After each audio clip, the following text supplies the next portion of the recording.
जय हिंद आप सभी को। चलिए स्टार्ट करते हैं। 50 क्वेश्चन का प्रैक्टिस सेट नंबर 2। इसके पहले जो है फर्स्ट प्रैक्टिस सेट करवा चुके हैं, कल ही करवाएं। और आप लोग नहीं देखें जाके देखिए, आपको मिल जाएगा। कल जो है ना, कल आर्ट्स का प्रैक्टिस सेट था और आज जो है प्रैक्टिस सेट नंबर 2 किस सब्जेक्ट का है, तो साइंस एंड टेक्नोलॉजी का सब्जेक्ट है। ठीक है, ध्यानपूर्वक पूरा क्लास को देखिएगा, आपका सारा क्वेश्चन याद करवाएंगे। और पूरा क्वेश्चन अगर देखते हैं तो आपको जो है ना बहुत फ़ायदा होगा एग्ज़ाम में। अगर बिहार त्रिवाक एग्ज़ाम दे रहे, कोई भी एग्ज़ाम दे रहे हैं तो आपको, क्योंकि ये जो टेस्ट होता है सब्जेक्टिव वाइज होता है। 3 दिन आर्ट्स का होता है, 3 दिन साइंस का होता है। ठीक है, तो चलिए स्टार्ट करते हैं प्रैक्टिस सेट नंबर 2। देखिए इसका प्रैक्टिस सेट नंबर कितना है, तो टेस्ट नंबर 1 का साइंस का है। साइंस का टेस्ट नंबर 1 है और सब्जेक्ट क्या है, तो साइंस एंड टेक्नोलॉजी है। इसका टेस्ट हुआ 27/8/2024 को टेस्ट हुआ था। टोटल कितना क्वेश्चन है, 50 क्वेश्चन है। अभी हाल ही में जो है ना, सितंबर में प्रैक्टिस सेट स्टार्ट हुआ है वॉल्यूम का, उसी का प्रैक्टिस सेट है। देखिए आप 27/8/2024 को टेस्ट हुआ था। तो चलिए स्टार्ट करते हैं प्रैक्टिस सेट नंबर 2। पहले सभी लोग जो है आपसे रिक्वेस्ट है, पहले सभी लोग क्लास को शेयर कर दीजिए और चैनल को सब्सक्राइब जरूर कर लीजिए। तो चलिए स्टार्ट करते हैं। क्वेश्चन नंबर 1 कर रहा है, practice set number 2 question number 1 कर रहा है, क्योंकि साइंस का क्वेश्चन बहुत इंपॉर्टेंट है हर एक एग्जाम के लिए, इसलिए ध्यानपूर्वक देखिएगा। आपका हर वो क्वेश्चन रिपीट करके याद करवाएंगे।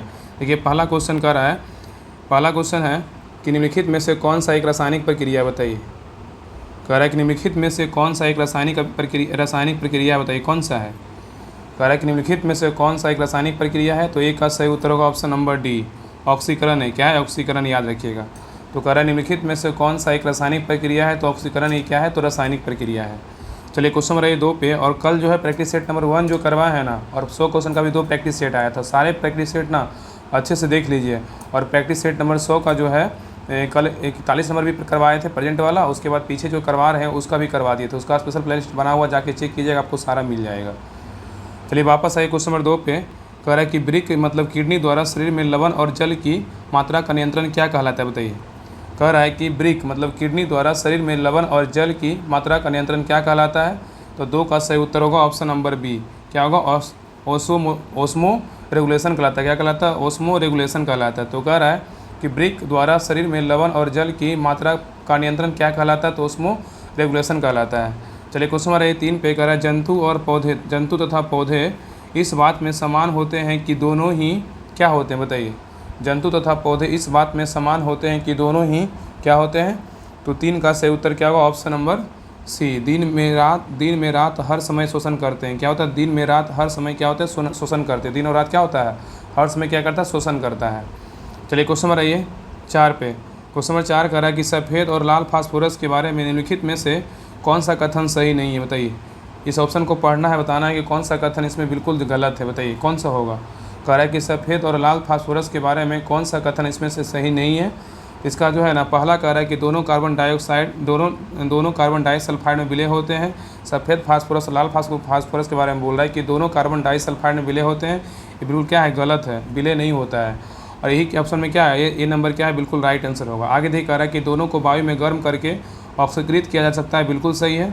दोनों को वायु में गर्म करके जो है ना ऑक्सीकृत कर सकते हैं, बिल्कुल सही है। और दोनों समान प्रकार के परमाणु हैं, दोनों क्या है, समान प्रकार के परमाणु, बिल्कुल सही है। और दोनों एक दूसरे से में परिवर्तित किया जा सकता है, बिल्कुल क्या है, तो सही है। सफ़ेद फास्फोरस और लाल फास्फोरस को ना एक दूसरे में क्या करते हैं, परिवर्तित किया जा सकता है, बिल्कुल क्या है, तो सही है। तो बी सी डी क्या है, बिल्कुल सही आंसर है। ठीक है, याद रखिएगा। चलिए क्वेश्चन नंबर 5 पे कह रहा है कि किसी भी जीवित कोशिका के अंदर सूचनाओं का प्रवाह होता है, बताइए किसके द्वारा। कह रहा है किसी भी जीवित कोशिका के अंदर सूचनाओं का जो प्रवाह होता है किसके द्वारा होता है, तो 5 का सही उत्तर होगा ऑप्शन नंबर ए, आरएनए के द्वारा होता है। किसके द्वारा होता है, आरएनए के द्वारा होता है। चलिए क्वेश्चन नंबर 6 पे कह रहा है किसी द्रव में किसी वस्तु का अंशतः डूबकर प्लवन मतलब तैरना करने के लिए वस्तु का घनत्व द्रव के घनत्व से होना चाहिए, कितना होना चाहिए, बताइए। कह रहा है किसी द्रव में किसी वस्तु को अंशतः डूबकर प्लवन तैरना करने के लिए वस्तु का घनत्व द्रव के घनत्व से होना चाहिए, कितना होना चाहिए, तो 6 का सही उत्तर होगा ऑप्शन नंबर सी, कम होना चाहिए। क्या होना चाहिए, कम होना चाहिए। आगे कह रहा है क्वेश्चन नंबर 7 कह रहा है क्लोरीकरण प्रक्रिया क्या है, बताइए। क्लोरीकरण जो प्रक्रिया है ना, वो क्या है, बताइए। तो 7 का सही उत्तर होगा ऑप्शन नंबर बी, अशुद्ध जल में थोड़ा क्लोरीन डालना। क्या होगा, अशुद्ध जल में थोड़ा क्लोरीन डालना। तो कह रहा है क्लोरीकरण प्रक्रिया क्या है, तो अशुद्ध जल में थोड़ा क्लोरीन डालना। ठीक है, याद रखिएगा। चलिए क्वेश्चन नंबर 8 पे कह रहा है निम्न कथनों पर विचार कीजिए। इसमें कह रहा है कि निम्न कथनों पर विचार कीजिए, इसमें बताना है कि उपयुक्त में से कौन सा कथन जो है ना बिल्कुल सही है, बताइए। निम्न कथनों पर विचार कीजिए, इसमें कह रहा है कौन सा कथन बिल्कुल सही है। देखिए इसका जो है ना 8 का जो सही उत्तर होगा ऑप्शन नंबर क्या होगा, तो देखिए इधर आइए, 8 का जो आंसर होगा ऑप्शन नंबर क्या होगा, तो सी होगा। 1 और 3 क्या है, बिल्कुल सही है। ठीक है, देखिए ऑप्शन देखते हैं। देखिए 1 और 3 क्या है, तो बिल्कुल सही। तो देखिए पहला को करा है, इसमें करा था कौन का था, कथन सही है ना। देखिए पहला करा है कि मनुष्य तथा मैमेलिया वर्ग के जंतुओं में लाल रक्त कोशिका में न्यूक्लियस नहीं होता है, बिल्कुल क्या है, सही है। ठीक है, तो कह रहा है कि मनुष्य तथा मैमेलिया वर्ग के जंतुओं में लाल रक्त कोशिका न्यूक्लियस नहीं होता, बिल्कुल सही है। और श्वेत रक्त कोशिकाओं न्यूक्लियस युक्त कोशिकाएं हैं और रक्त में इसकी संख्या आरबीसी की अपेक्षा अत्यंत क्या होता है, अधिक होता है। क्या है, गलत है। ये क्या है, गलत है। और रक्त पट्टिकाणु ब्लड प्लेटोफेट्स रक्त के थक्का बढ़ने में क्या होता है, सहायक होता है, भी क्या है, तो सही। 1 और 3 क्या है, बिल्कुल सही है। तो रक्त पट्टिकाणु रक्त के थक्का बनने में क्या होता है, सहायक होता है। तो 8 का राइट आंसर होगा ऑप्शन नंबर सी। 1 और 3 क्या है, बिल्कुल सही है। चलिए क्वेश्चन रहिए 9 पे कह रहा है कि वातावरण में धुआं बन जाने का कारण दिखाई नहीं पड़ते हैं, क्यों, बताइए। वातावरण में धुआं बन जाने के कारण दिखाई नहीं पड़ते हैं, क्यों। तो 9 का जो सही उत्तर होगा ऑप्शन नंबर सी, प्रकाश के बिखराव के कारण। क्या होगा, प्रकाश के बिखराव के कारण क्या होता है ना, कि वातावरण में धुआं बन जाने के कारण दिखाई नहीं पड़ता है। तो कह रहा है क्वेश्चन में कि वातावरण में धुआं बन जाने के कारण दिखाई नहीं पड़ते हैं, क्यों, प्रकाश के बिखराव के कारण दिखलाई नहीं पड़ते हैं। चलिए क्वेश्चन रहिए 10 पे कह रहा है निम्नलिखित में से किस समूह के सारे तत्व रेडियो सक्रिय होते हैं, बताइए। कह रहा है कि निम्नलिखित में से किस तत्व के सारे तत्व जो है ना रेडियो सक्रिय होते हैं। तो 10 का सही उत्तर होगा ऑप्शन नंबर सी, एक्टिनोइड। क्या एक्टिनोइड है, क्या एक्टिनोइड है। ठीक है, याद रखिएगा। चलिए क्वेश्चन नंबर 11 पे कह रहा है शरीर के वे कोशिकाएं जिनमें शरीर की किसी भी प्रकार की कोशिकाओं में विभाजन तथा विशिष्टीकरण की क्षमता है और जो कई गंभीर बीमारियों पर शोध का केंद्र बिंदु है, उन्हें क्या कहते हैं, बताइए। कह रहा है कि शरीर के वे कोशिकाएं जिनमें शरीर की किसी भी प्रकार की कोशिकाओं में विभाजन तथा विशिष्टीकरण की क्षमता है और जो कई गंभीर बीमारियों पर शोध को केंद्र बिंदु है, उन्हें क्या कहते हैं, तो उन्हें जो है ना क्या कहेंगे, तो उसे कहते हैं अस्टेम कोशिकाएं कहते हैं। क्या कहते हैं, अस्टेम कोशिकाएं कहते हैं। चलिए क्वेश्चन नंबर 12 पे कह रहा है एक धावक 280 मीटर व्यास के वृत्तीय पथ पर एक समान चाल से दौड़ लगाता है।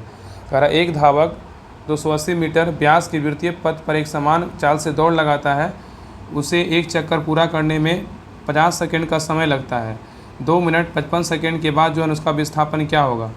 इसका जो सही उत्तर होगा 12 का उत्तर क्या होगा, ऑप्शन नंबर डी, 280 मीटर होगा। क्या होगा, 280 मीटर होगा। ठीक है, चलिए आगे देखिए। कह रहा है निम्नलिखित कथनों विचार कीजिए।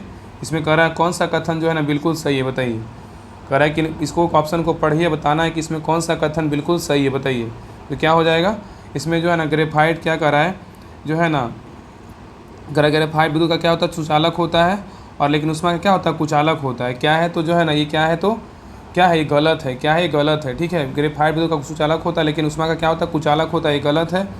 लेकिन माइका उसमें का चालक होता है तथा विद्युत का क्या होता है, कुचालक होता है। ये क्या है, बिल्कुल सही है। तो इसका राइट आंसर क्या होगा, ऑप्शन नंबर बी। केवल 2 क्या है, तो सही है। तो 13 का आंसर क्या होगा, ऑप्शन नंबर बी होगा। केवल 2 क्या है, तो सही है। तो याद रखिएगा, माइका जो उष्मा का चालक होता है तथा विद्युत का क्या होता है, कुचालक होता है। चलिए क्वेश्चन नंबर 14 पे करा, इनमें से कौन सभी जीवों में वंशानुगत गुणों को पीढ़ी दर पीढ़ी संचारित करते हैं, बताइए। कह रहा है इनमें से कौन सभी जीवों में वंशानुगत गुणों को पीढ़ी दर पीढ़ी संचारित करते हैं। तो 14 का सही उत्तर होगा ऑप्शन नंबर सी, जीन करता है। कौन करता है, जीन करता है। चलिए क्वेश्चन नंबर 15 पे करें, इनमें उपस्थित अंतरानुक आकर्षण इंटरमोलर फोर्स के बढ़ते क्रम में व्यवस्थित कीजिए, बताइए। यहाँ पे पत्थर, तेल, नाइट्रोजन दिया हुआ है, इसको बढ़ते क्रम में व्यवस्थित करना है, कौन सा होगा।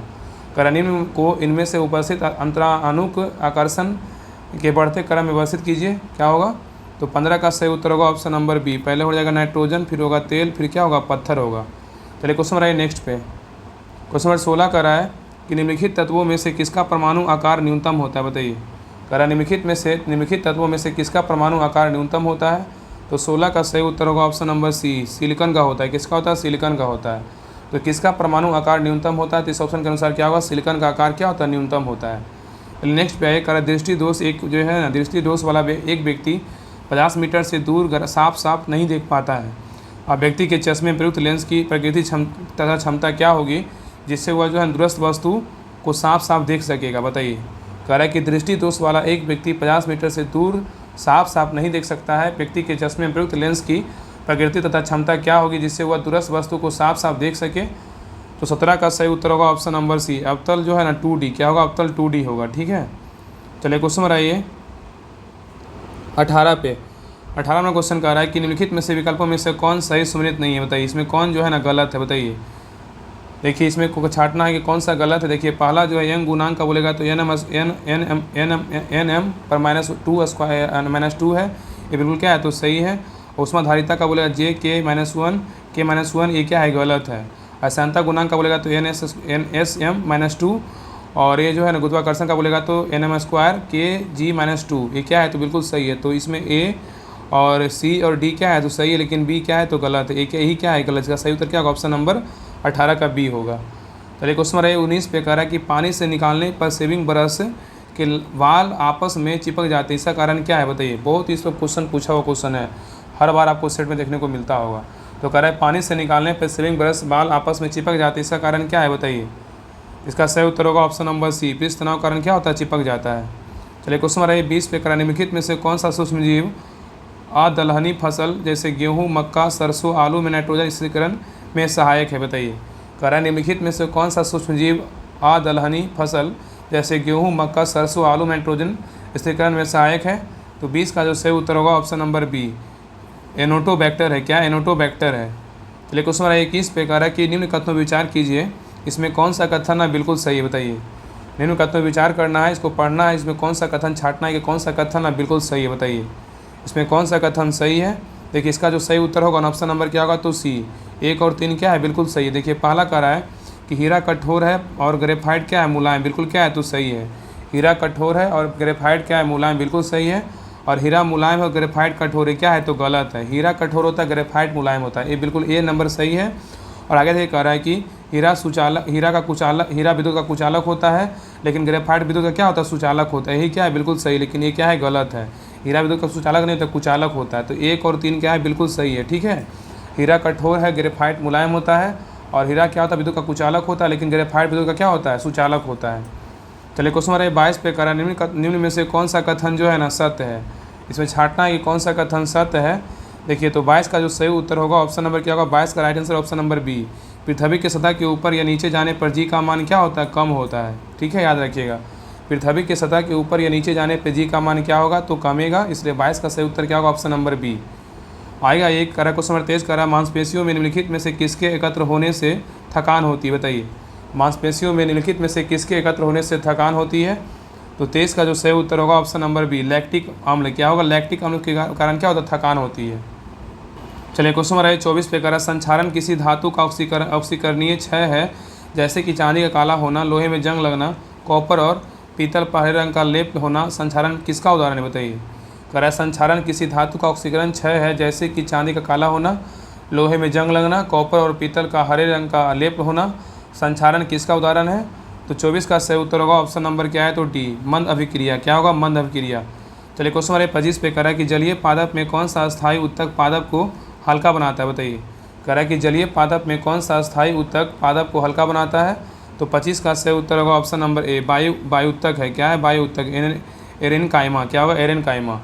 चलिए क्वेश्चन नंबर 26 पे कह रहा है एक लेंस की क्षमता +5D है, तो लेंस की फोकस दूरी क्या होगी बताइए। कह रहा है एक लेंस की क्षमता +5D है, तो लेंस की फोकस दूरी क्या होगी। तो 26 का सही उत्तर होगा ऑप्शन नंबर सी, 20 सेंटीमीटर होगा। क्या होगा, 20 सेंटीमीटर होगा। चलिए क्वेश्चन नंबर 27 पे कह रहा है निम्न कथनों विचार कीजिए, इसमें जो है ना उपयुक्त में से कौन सा कथन बिल्कुल जो है ना सही है बताइए। इस ऑप्शन को पढ़िए, बताइए कौन सा कथन सही है। देखिए पहला कह रहा है कि इसमें कह रहा है कि विद्युत चुम्बकीय तरंग निर्वात से होकर गमन नहीं कर सकता है, बिल्कुल कि जो है ना गमन कर सकता है, ये क्या है तो गलत है, नहीं दिया इसलिए क्या है गलत है। और यांत्रिक तरंग निर्वात एवं किसी भी माध्यम में ठोस और द्रव गैस में गमन कर सकता है, ये भी क्या है गलत है, गमन नहीं कर सकता है। और यांत्रिक तरंग 2 प्रकार के होते हैं, अनुप्रस्थ तरंग और क्या अनुदैर्ध्य तरंग, ये क्या है बिल्कुल सही है। तो केवल इसमें सही कथन क्या है तो बिल्कुल केवल सी सही है। तो इसका सही उत्तर क्या होगा, तो 27 का जो सही उत्तर होगा ऑप्शन नंबर सी, ठीक है। चलिए क्वेश्चन नंबर 28 पे करा निम्नलिखित में से किस रक्त कोशिका की तुलना में सैनिकों से की जाती है बताइए। करा निम्नलिखित में से किस रक्त कोशिका की तुलना सैनिकों से की जाती है। तो 28 का सही उत्तर होगा ऑप्शन नंबर सी, WBC। क्या होगा, WBC। नेक्स्ट है ये कह रहा है कोई आदमी 10 kg के पत्थर को 5 मीटर की सीढ़ी से नीचे गिराता है, जब पत्थर ज़मीन पर पहुंचेगा तो उसकी गतिज ऊर्जा क्या होगी बताइए। जी बराबर क्या है 9.8 मीटर प्रति जो है ना सेकेंड स्क्वायर है। इसको निकालना फार्मूला पे देखिए। कह रहा है कोई आदमी 10 kg के पत्थर को 5 मीटर की सीढ़ी से नीचे गिराता है, जब पत्थर को ज़मीन पर पहुंचेगा तो उसकी गतिज ऊर्जा क्या होगी। तो 29 का सही उत्तर क्या होगा, 29 का राइट आंसर होगा ऑप्शन नंबर बी, 490 जूल होगा। लेकिन क्वेश्चन नंबर 30 पे कह रहा है किसी टूथपेस्ट की प्रकृति कैसी होती बताइए। किसी टूथपेस्ट की प्रकृति कैसी होती है?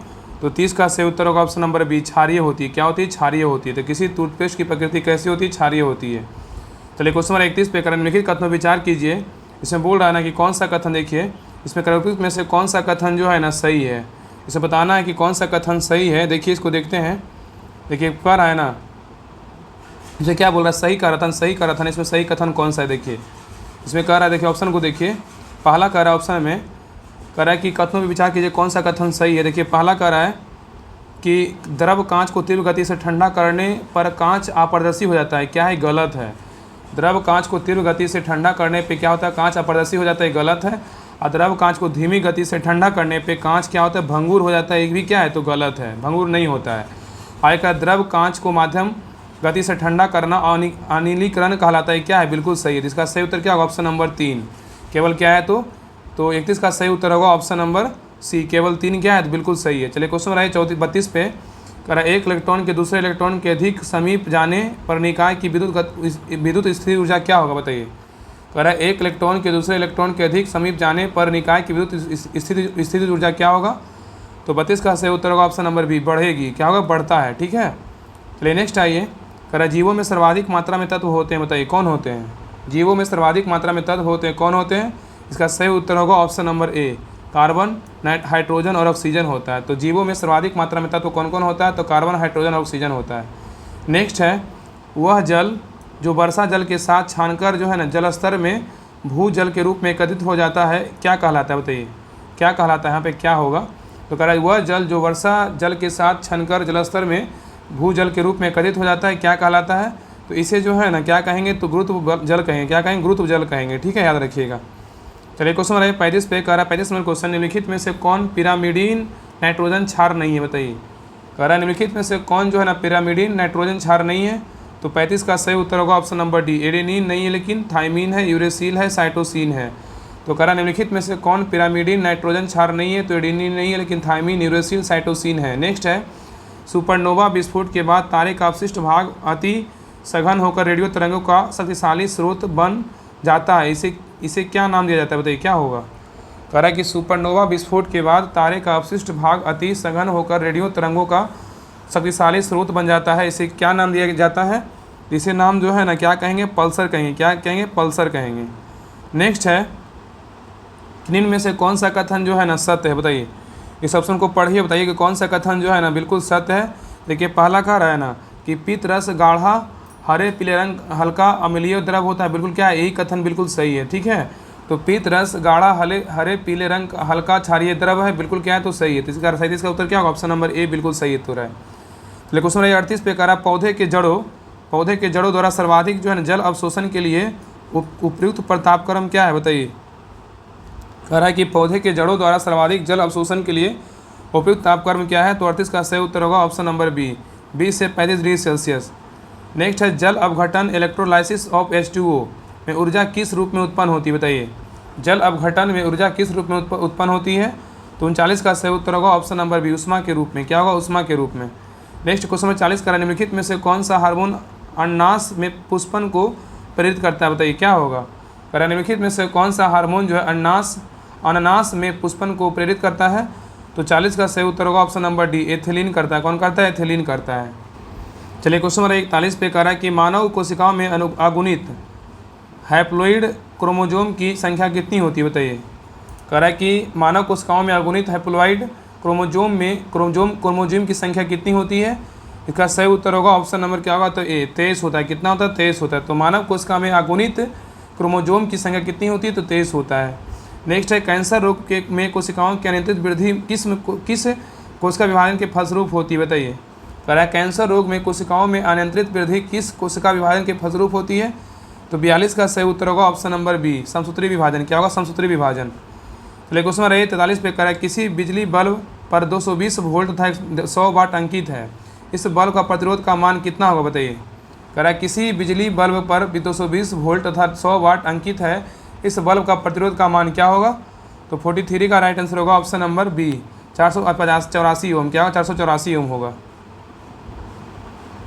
नेक्स्ट है, ये कह रहा है सागरों की असीम गहराई में अत्यधिक ठंडे संपीड़ित व क्रिस्टलीय बर्फ की अवस्था में मौजूद मीथेन गैस को किस नाम से जानते हैं? बताइए। कह रहा है कि सागरों की असीम गहराई में अत्यधिक ठंडे संपीड़ित व क्रिस्टलीय बर्फ की अवस्था में मौजूद मीथेन गैस को किस नाम से जानते हैं? तो 44 का सही उत्तर होगा ऑप्शन नंबर डी, इन सभी के नामों से। क्या होगा? मीथेन हाइड्रेट के नाम से, फायर आइस के नाम से और मीथेन क्लेथरेट के नाम से। ठीक है, याद रखिएगा। चलिए नेक्स्ट है, कह रहा है किसी तत्व का रासायनिक गुण कौन तय करता है? बताइए, किसी तत्व का रासायनिक गुण तो कौन तय करता है? 45 का सही उत्तर होगा ऑप्शन नंबर बी, इलेक्ट्रॉन की संख्या तय करता है। कौन करता है? इलेक्ट्रॉन की संख्या तय करता है। नेक्स्ट है, भारत में मलेरिया के 65% रोगियों के लिए निम्नलिखित में से कौन परजीवी उत्तरदायी है? बताइए। कह रहा है कि भारत में मलेरिया के 65% रोगियों के लिए निम्नलिखित में से कौन परजीवी उत्तरदायी है? तो 46 का सही उत्तर होगा option number B, P Y wax. क्या होगा? पी वाई वैक्स होगा। ठीक है, तो कह रहा है कि भारत में मलेरिया के 65% रोगियों के लिए निम्नलिखित में से कौन परजीवी उत्तरदायी है? तो पी वाई वैक्स है। नेक्स्ट है, इसमें कह रहा है निम्न में से कौन सा विकल्प सही सम्मिलित नहीं है? बताइए, इसमें कह रहा है कौन सा विकल्प सही सम्मिलित नहीं है? देखिए, इसमें पहला क्या कह रहा है ना कि पहला खसरा जो है विषाणु से होता है, बिल्कुल सही है। और दांत किससे होता है? कवक से होता है, बिल्कुल सही है। ठीक है, दांत किससे होता है? कवक से, बिल्कुल सही है। और गोनोरिया किससे होता है? क्या होता है? जीवाणु से होता है।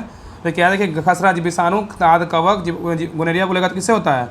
विषाणु से होता है। लेकिन हैजा बोलेगा किससे होता है? विषाणु से होता है। क्या है? गलत है। बताइएगा, हैजा किससे होता है?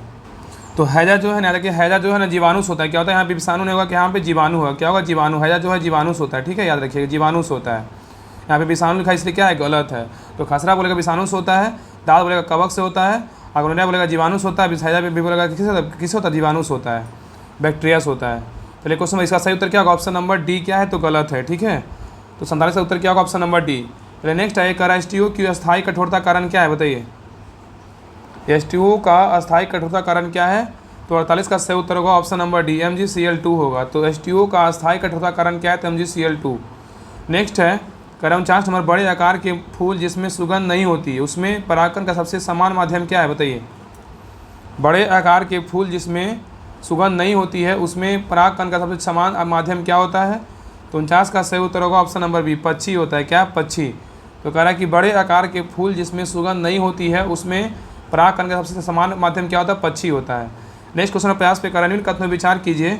इसमें कह रहा है कि उपयुक्त में से कौन सा कथन है बिल्कुल सही है? बताइए, इसको पढ़िए, बताइए कौन सा कथन सही होगा। सोचिए आप लोग, तीनों ऑप्शन को पढ़िए, बताइए कौन सा कथन सही है। इसके पहला कह रहा है ना, ये पहला कह रहा है कि इसमें सही कुछ पूछा है ना, तो कह रहा है एस्पिरिन एक प्रकार का दर्द निवारक औषधि है, बिल्कुल क्या है? तो सही है। एस्पिरिन एक दवा आता है, वो क्या है? दर्द निवारक औषधि है, बिल्कुल सही है। आयोडोफॉर्म का उपयोग रोगाणुनाशक के रूप में होता है, बिल्कुल क्या है? तो सही है। आयोडोफॉर्म का जो उपयोग करते हैं रोगाणुनाशक के रूप में करते हैं, बिल्कुल सही है। और मिथाइल आइसोसाइनेट का उपयोग कीटनाशक दवाई के निर्माण में करते हैं, बिल्कुल क्या है? ये भी कथन सही है। इसका सही उत्तर होगा ऑप्शन नंबर डी, में सभी कथन क्या है? बिल्कुल सही है। तो कह रहा है इसमें कौन सा कथन सही था? सभी कथन क्या है? प्रयास का आंसर क्या होगा? ऑप्शन नंबर डी, एस्पिरिन एक प्रकार का दर्द निवारक औषधि है, बिल्कुल सही है। आयोडोफॉर्म का उपयोग रोगाणुनाशक के रूप में करते हैं, बिल्कुल सही है। और मिथाइल आइसोसाइनेट का उपयोग कीटाणुनाशक दवाई के निर्माण में करते हैं, बिल्कुल क्या है? तो सही है। तो ये सेट नंबर था 2, सेट नंबर 2 कंप्लीट हो गया। और अगले क्लास में जो है सेट नंबर 3 कर लेंगे। और रेगुलर जो है इस क्लास का प्रैक्टिस सेट आएगा, और 100 क्वेश्चन का भी आएगा, और ज्ञान बिंदु क्वेश्चन का बैंक का भी क्लास आएगा। सारे क्लास आपको इस चैनल पे देखने को मिलेगा, इसलिए सभी लोग सब्सक्राइब जरूर कर लीजिए, और चैनल को सब्सक्राइब जरूर कर लीजिए। और हर ग्रुप में जो है ना लिंक जरूर शेयर कीजिए क्लास का। और टेलीग्राम का लिंक डिस्क्रिप्शन में डला हुआ है, लिंक पे क्लिक करके सभी लोग टेलीग्राम चैनल ज्वाइन कर लीजिए, वहाँ पे सारा कुछ आपको प्रोवाइड किया जाता है। तो सभी लोग जो है ना एकदम सभी लोग जो है टेलीग्राम चैनल जरूर ज्वाइन कर लीजिए, वहाँ पे सारा नोटिफिकेशन जितना भी क्लास होता है पीडीएफ वगैरह सारा उसी पे दिया जाता है। सभी लोग टेलीग्राम चैनल जरूर ज्वाइन कर लीजिएगा। तो मिलते हैं नेक्स्ट क्लास में क्या सेट नंबर 3 के साथ। और जिनको भी पेड वाइज ज्वाइन करना है बिहार सही का, सभी लोग होमवर्क सीरीज ज्वाइन कर लीजिए, वहाँ पे सारा कुछ आपको दिया जाएगा, पहले ही आपको जो है ना सेंड कर दिया जाता है। इसलिए सभी लोग जिनको भी लगता है कि हमको सीरीज ज्वाइन करना है, बिहार सही का होमवर्क सीरीज ज्वाइन करना है, तो सभी लोग ज्वाइन कर लीजिए। अब BSSC वाले भी ज्वाइन कर सकते हैं, और बिहार दरोगा भी ज्वाइन कर, दोनों ज्वाइन कर लीजिए। वहाँ पे आपको बहुत सारा जो है ना आपको प्रोवाइड किया जाता है, उतना आप पढ़ नहीं पाइएगा। और बाकी होमवर्क सीरीज जो स्टार्ट हुआ है ना, सारा बहुत बेसिक तरीके से ना आपको होमवर्क दिया जाता है, आपको पढ़ना है। और बाकी उसका जो है ना टेस्ट भी होता है टेलीग्राम पे। और बाकी उसमें बिहार सही का प्रैक्टिस सेट का PDF भी दिया जाता है, डिटेल PDF सप्ताह में अभी 3 दिन दिया जा रहा है। बाकी जैसे जैसे आपको एग्जाम फॉर्म आएगा वैसे से आपको फिर और क्या रेगुलर इधर 4 दिन से 5 दिन जो है ना मंडे टू फ्राइडे टेलीग्राम पे बिहार दरोगा का प्रैक्टिस सेट भी होता है। तो कितना मतलब क्या होता है ना कि आप प्रैक्टिस सेट कम लगे, लेकिन उसको एनालिसिस अच्छे तरीके से कीजिए। और घटनादर का होमवर्क अभी तो 3-4 दिन हुआ है, उसको अच्छे से बस कमिट कीजिए। और जिनको भी लगता है कि ज्वाइन करना है तो जल्दी ही ज्वाइन कर लीजिए आप लोग। और सारा कुछ जितना भी इस चैनल पे क्लास आएगा, सारा कुछ जितना भी होगा आपको सारा कुछ उसमें दिया जाएगा। तो निश्चिंत होकर ज्वाइन कर लीजिए। 149 रुपये लगेगा आपको। दिसंबर जो है ना, दिसंबर लास्ट तक, जनवरी मतलब स्टार्टिंग तक ही, मतलब जनवरी तक आपको उसका जो है ना आपको सारा, जब तक बुक खत्म नहीं होता जब तक आपका उस बैच का जो है ना वैलिडिटी है। सारा बुक खत्म हो जाएगा तभी आपका जो है ना बैच बंद होने वाला है, इसलिए सभी लोग ज्वाइन कर लीजिए। तो मिलते हैं नेक्स्ट में सेट नंबर 3 के साथ। तब तक के लिए आप लोग को जय हिंद, जय भारत।